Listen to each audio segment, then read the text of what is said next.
أعوذ بالله من الشيطان الرجيم. بسم الله الرحمن الرحيم. الحمد لله رب العالمين، والصلاة والسلام على أشرف الأنبياء والمرسلين وعلى آله وصحبه أجمعين. رب اشرح لي صدري ويسر لي أمري واحلل عقدة من لساني يفقه قولي. أما بعد.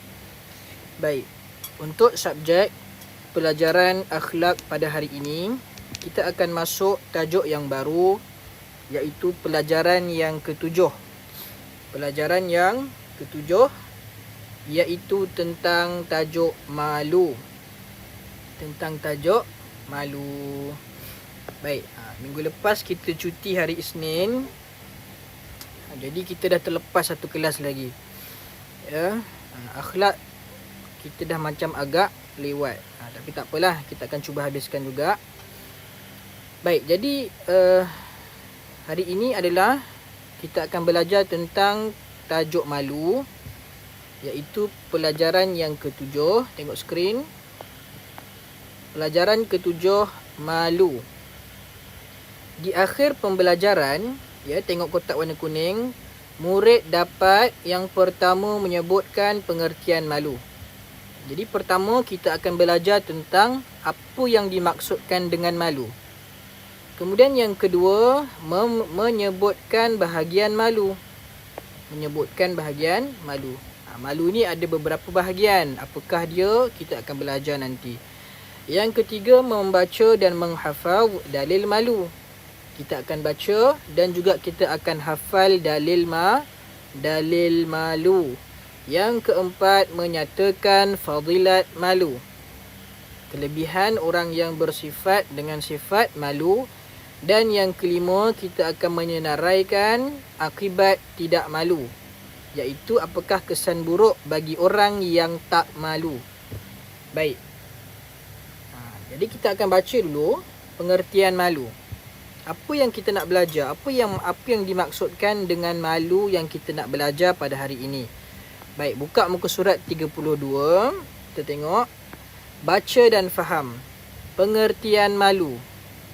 Malu ialah menahan diri daripada memperkatakan sesuatu yang keji dan menghindarkan diri daripada melakukan perbuatan dosa lagi hina.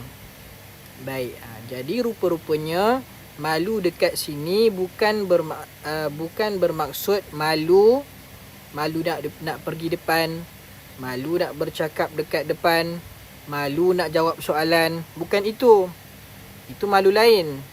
Malu yang kita nak belajar adalah menahan diri.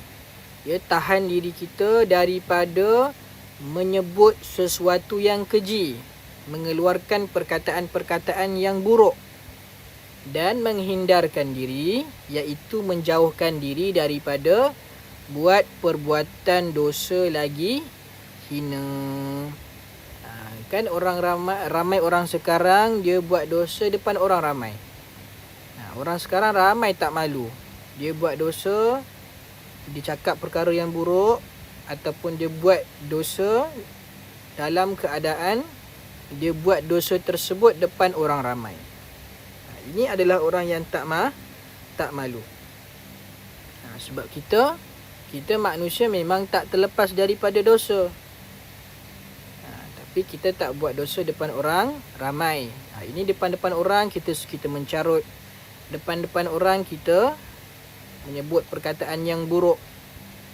Jadi itu adalah orang yang tak malu. Jadi malu apa tadi? Menahan diri daripada bercakap perkara yang keji dan hindarkan diri, jauhkan diri daripada buat perkara dosa lagi hina. Maknanya kat sini senang cerita, malu itu adalah kita malu nak buat perkara-perkara maksiat. Malu nak buat dosa. Nak buat dosa pun kena malu. Baik, buka muka surat 33. Baik, kita dah belajar pengertian malu. Kita nak sambung sikit tentang bahagian malu pula. Muka surat 33. Bahagian malu. Baik. Tengok skrin. Malu terbahagi kepada 3 bahagian. Malu terbahagi kepada 3 bahagian. Yang pertama, malu kepada Allah Subhanahu wa Ta'ala. Ini yang paling utamalah. Ya, kita sebagai hamba Allah kena ada sifat malu kepada Tuhan kita. Kita kena malu kepada Allah. Malu kepada Allah ni macam mana? Nanti kita belajar. Yang kedua, malu kepada manusia. Dengan manusia pun kita kena malu. Kita kena malu sesama manusia. Bukan malu nak tegur, bukan malu nak bercakap, tapi malu dari sudut lain. Kita akan baca nanti. Yang ketiga, malu kepada diri sendiri. Dengan diri sendiri pun kita kena malu. Baik, sekarang kita nak tengok apakah yang dimaksudkan dengan 3 bahagian ini. Yang pertama tadi apa? Malu kepada Allah. Malu kepada Allah tu macam mana? Baca sama-sama. Kotak warna biru. Menjunjung perintah Allah Subhanahu wa Ta'ala dan meninggalkan larangannya. Rupa-rupanya malu kepada Allah ni bukan malu, alah malunya, bukan. Malu kepada Allah adalah dengan cara kita buat perintah Allah. Allah suruh solat, kita solat. Allah suruh bayar zakat, kita bayar zakat. Allah suruh taat perintah ibu bapa, kita kena taat perintah ibu bapa. Allah suruh kita puasa, kita kena puasa. Allah suruh sayang Nabi, kita kena sayang Nabi. Dan meninggalkan larangannya.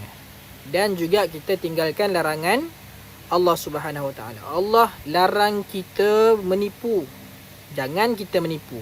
Kalau kita menipu, kita tak malu kepada Allah. Allah kata jangan meninggikan perkataan, jangan meninggikan percakapan di hadapan ibu bapa. Jangan lawan cakap mak ayah. Kita lawan juga. Kita tak malu dengan Allah. Kenapa tak malu? Kerana kamu telah buat perkara yang Allah tak suka. Boleh? Baik, yang kedua. Ustaz kena laju sikit, tak boleh lama-lama. Tapi yang penting kamu faham. Baik, malu yang kedua tadi malu apa? Malu kepada manusia. Macam mana tu? Malu nak bercakap ke? Malu nak pergi depan jawab soalan ustaz ke? Tak. Malu kepada manusia yang pertama apa? Baca sama-sama kotak warna ungu. Tidak menyakiti sesama manusia. Jangan sakiti orang lain, sama ada hati dia ataupun sakiti badan dia, sakiti hati dia. Jangan. Kita kena malu sesama manusia. Sama ada ahli keluarga ke, kawan ke, guru ke, saudara mara ke, kita jangan sakiti mereka. Itu tanda kita malu dengan mereka. Itu yang dimaksudkan dengan malu. Bukan malu, alah tutup mulut, malu nak bercakap, malu nak bergaul. Bukan. Itu malu lain. Bukan itu yang Allah suruh. Baik, yang kedua, tidak mengumpat sesama manusia. Jangan mengumpat sesama manusia. Mengumpat tu apa? Mengumpat tu adalah kita bercakap tentang perkara yang tak disukai oleh orang tersebut. Contoh, A bercakap dengan B. A bercakap dengan B. Mereka berdua bercakap tentang perkara yang tak disukai oleh C. Itu maksud mengumpat. Contoh, C tak suka orang cakap tentang keburukan dia. Tapi A dengan B bercakap juga. Kita kata, tengok orang tu, dia tu kan dah lah busuk, tak mandi. Contoh, pengotor. Dia bercakap tentang C. Dia bercakap tentang kawan dia yang buruk. Jadi sekarang ni orang yang bercakap itu telah mengumpat orang yang pengotor tersebut. Begitulah contohnya. Jadi jangan mengumpat. Kita kena ada sikap malu kepada manusia, iaitu jangan mengumpat sesama manusia. Kalau orang tu ada benda buruk, ada perkara yang tak elok pada dirinya, seperti pengotor ke, ataupun dia jenis, ada keburukan, ada kelemahan, yang kita perlu buat adalah kunci mulut kita dan jangan bercakap tentang keburukan orang lain. Kenapa? Kerana kita pun sebenarnya ada kelemahan, kita pun ada keburukan, tapi kita tak ingat. Yang kita ingat adalah kelemahan dan keburukan orang lain. Baik, yang ketiga, berkelakuan sopan. Yang ketiga, berkelakuan sopan. Maknanya bila di hadapan orang lain, bila di hadapan manusia, bertambah-tambah lagi lah kita kena sopan. Itu tanda kita malu kepada manusia. Sopan macam mana? Sopan cara duduk, sopan cara bercakap, sopan cara bertanya, sopan cara menjawab, sopan cara mengkritik. Semua itu kena ada sifat sopan. Tapi orang sekarang Ustaz tengok tak macam tu pun. Ya, orang sekarang Ustaz tengok tak macam tu. Banyak orang dah tak ada akhlak. Banyak orang miskin akhlak. Banyak orang tak sopan dah. Ya. Kadang-kadang buat video yang tak elok untuk ditengok. Joget sana ada, tengah-tengah makan boleh berjoget pula. Ustaz pun tak faham apa tujuan buat macam tu. Benda-benda yang tak berfaedah, dan kadang-kadang orang lain tengok dengan benda yang tak elok. Orang tengok benda tu dengan akhlak yang tak elok. Jadi kita kena malulah benda-benda macam tu. Buat apa nak tunjuk dekat orang lain? Sebab itu perkara yang tak elok. Kita kena ada sopan santun. Apatah lagi kita ini bangsa Melayu yang kaya dengan adab dan juga sopan santun. Jangan buat benda-benda yang merendahkan diri di hadapan orang lain. Dah tahu benda tu tak ada faedah. Dah tahu benda itu menyebabkan akhlak kita rendah. Kenapa kamu buat lagi? Dan kamu buat di hadapan orang lain pula. Jadi benda itu tak elok. Sangat-sangat tak elok. Malah kamu telah menjatuhkan harga diri kamu dengan berkelakuan tidak sopan di hadapan orang lain. Baik, yang ketiga, bahagian yang ketiga tadi apa? Pertama, malu kepada Allah. Kedua, malu kepada manusia. Yang ketiga, bahagian ketiga, malu kepada diri sendiri. Apa dia? Contoh yang pertama, tidak melakukan perkara yang dilarang agama. Maknanya kita dengan diri sendiri pun kita kena malu. Macam mana tu Ustaz? Kena tengok cermin ke? Malunya muka aku tak handsome. Malunya muka aku tak cantik. Macam tu ke? Tidak. Malu kepada diri sendiri maknanya kita jangan buat perkara yang Allah larang, yang agama larang. Allah kata jangan tinggal solat.